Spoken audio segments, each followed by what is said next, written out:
자, 손 배꼽 인사. 안녕하세요. 안녕하세요. 위클립의 문희정입니다. 이학범입니다. 동물 진료비에 대해서 굉장히 좀 부담스럽다. 수익에서는 정설처럼 떠도는 얘기잖아요. 네. 정부에서도 이 보호자의 진료비 부담을 좀 낮추기 위해서 동물 진료비 부가세 면제 범위를 확대하고 보호자의 알 권리를 충족시킨다는 목적으로 진료비 개시제라든지 예상 진료비 사정고지제, 동물 진료비 공시제 등을 시행을 하고 있습니다. 네.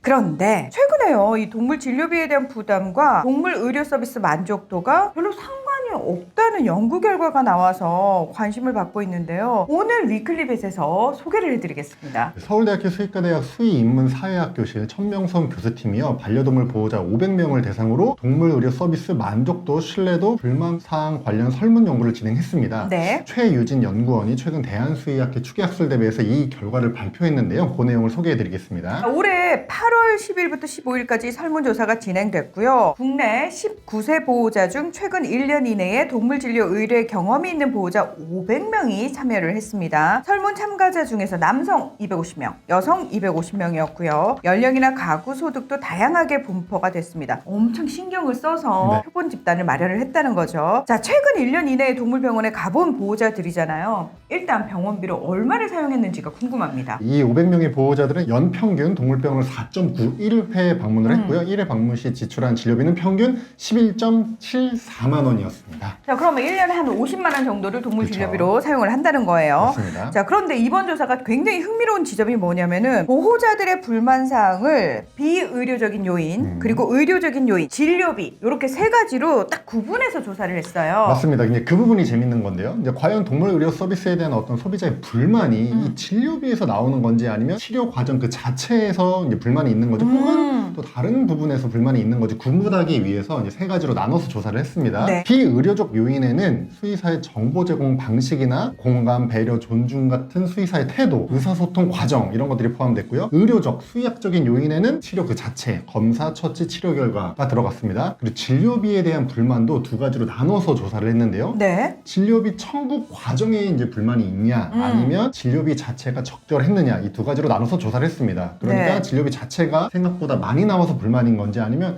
이 청구하는 과정에 뭔가 불만이 있는지 이제 구분한 거죠. 저는 이 설문 자체도 기존에는 사실 이런 설문을 할 생각을 좀 못했었구나라는 생각이 들 정도인데, 결과를 보면은 자, 일단 응답자의 절반 이상인 259명 51.8%가 동물 의료 서비스에 불만이 있다 이렇게 응답을 했어요. 네. 자, 그런데 대부분의 보호자들은 동물 의료 서비스에는 만족을 하고 서비스를 신뢰하는 것으로 나타났습니다. 네, 그러니까 불만이 있음에도 불구하고 동물 의료 서비스에 만족하고 만족한다. 서비스에는 또 신뢰한다는 얘기죠. 조사 결과를 보면은 서비스에 만족하냐라는 응답에 만족한다라는 답이 86.4%, 신뢰한다는 응답이 90.8%를 나타났습니다. 그러니까 불만 경험 여부에 따라서 동물 의료 서비스에 대한 신뢰도 약간의 차이는 보이긴 했지만 큰 네. 차이는 아니었고요. 불만 경험이 있는 응답자 10명 중에 8명이 여전히 동물 의료 서비스를 신뢰한다고 답을 한 겁니다. 아, 그러니까 간단히 표현하면 동물병원에 불만이 있어도 의료 서비스 자체를 못 믿거나 만족하지 못한다 이 얘기는 아니라는 거예요. 그겁니다. 자, 그러면 불만 사항을 조금 더 구체적으로 살펴볼 텐데요. 아까 불만 요인을 세 가지로 나눠서 조사를 했다고 했잖아요. 그 중에서 진료비 요인에서 불만 사항이 상대적으로 높게 나왔습니다. 네, 나머지 항목들은 불만 경험 비율이 한 20%대였어요. 네. 진료비 청구 과정에 대한 불만은 37.8%, 그리고 서비스 대비 진료 청구비의 적절성에 대한 불만이 있는 보호자는 34.8%로 상대적으로 좀 높았습니다. 그러니까 청구 과정에 대한 불만은 뭔가 진료비 자체가 비싸서 불만이에요,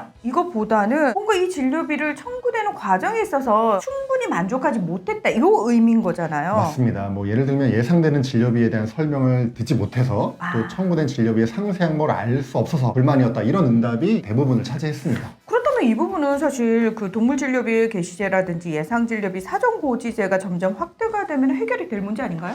맞습니다. 이제 정부에서 너무 강제하는 측면이 있어서 사실은 부작용도 많이 우려가 되기는 해요. 네. 근데 그 방향 자체가 진료비를 뭐 개시하고 예상 진료비를 사전에 알림으로써 보호자의 알 권리를 높이는 측면이잖아요. 개정된 수의사법이 하나씩 시행이 되면은 이제 보호자의 이러한 불만은 줄어들 여지가 있어 보이긴 합니다. 그리고 진료비에 대한 불만 두 번째로 청구 비용의 적절성에 대해서 사실 어떤 불만이 나왔는지가 좀 궁금해요. 네, 여기서는 사람 의료비보다 비싸다고 생각된다, 이런 불만, 그리고 이제 다른 동물병원에 비해서 비싼 것 같다, 이런 불만이 이제 많이 나왔습니다. 근데 사실 저희가 동물 진료비 이야기할 때 항상 사람하고 비교하면 안 되는 게 사람은 건강보험제도가 있잖아요. 네. 공보험이 있기 때문에 저희 주머니에서 나가는 돈이 당장 눈앞에서는 적게 보여도 그게 그렇지가 않다라는 얘기를 굉장히 많이 하고 동물 같은 경우에는 그런 공보험이 없기 때문에 그냥 현금을 그대로 내는 그러니까 돈을 그대로 전부 다 부담하기 때문에 뭔가 왠지 모르게 너무 비싼 것 같은 느낌적 느낌 요런 게 강하다는 거죠. 맞습니다. 그러니까 실제로 이제 공단에서 지급해주는 공단 지급액까지 합쳐서 비교해보면 동물 진료비는 같은 항목의 사람 진료비보다 쌉니다. 근데 이제 건강보험제도가 없고 평상시에 우리가 동물 건강보험료 이런 의료비를 내질 않잖아요. 맞아요. 그러니까 동물병원에 갔을 때 진료비를 100% 본인 부담하다 보니까 비싸게 이제 느껴지는 거죠. 그 연구진도 그래서 이러한 서비스의 질과 무관한 진료비에 대한 불만은 개별 동물병원에서 어떻게 대응하고 해소하기가 어렵다. 그러니까 좀 정부가 나서서 해결해야 된다는 뜻을 얘기한 거죠. 네. 그리고 이 진료비 부담이 동물병원 신뢰도 만족도에 직접적으로 영향을 주지 않기 때문에 의사소통이라든지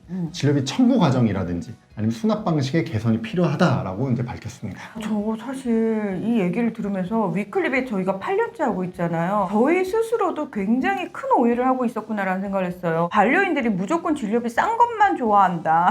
뭐 이렇게 사실 굉장히 큰 오해가 쌓여 있었는데 그게 아니고 반려인들 입장에서는 아 우리 아이가 어떤 진료를 받았는지 정확하게 설명을 듣고 제대로 된 처치를 받았다라고 인정이 되면은 얼마든지 지불할 의향이 있다. 저희 이 연구 결과를 통해서 확인을 했거든요. 네. 자 그렇다면 동물 진료비와 관련해가지고 앞으로의 정책은 사실 반려인들이 필요로 하는 게 무엇인지를 조금 더 디테일하게 구체적으로 좀 파악한 다음에 추진을 할 필요가 있겠구나. 무조건 싸게 해! 이게 답은 아니다. 네. 저희가 또 올해 이 위클리벳 방송을 하면서 또 새롭게 알게 되는 게 있네요. 네. 자 오늘 위클리벳은 여기서 마무리하겠습니다. 함께해 주셔서 고맙습니다. 감사합니다.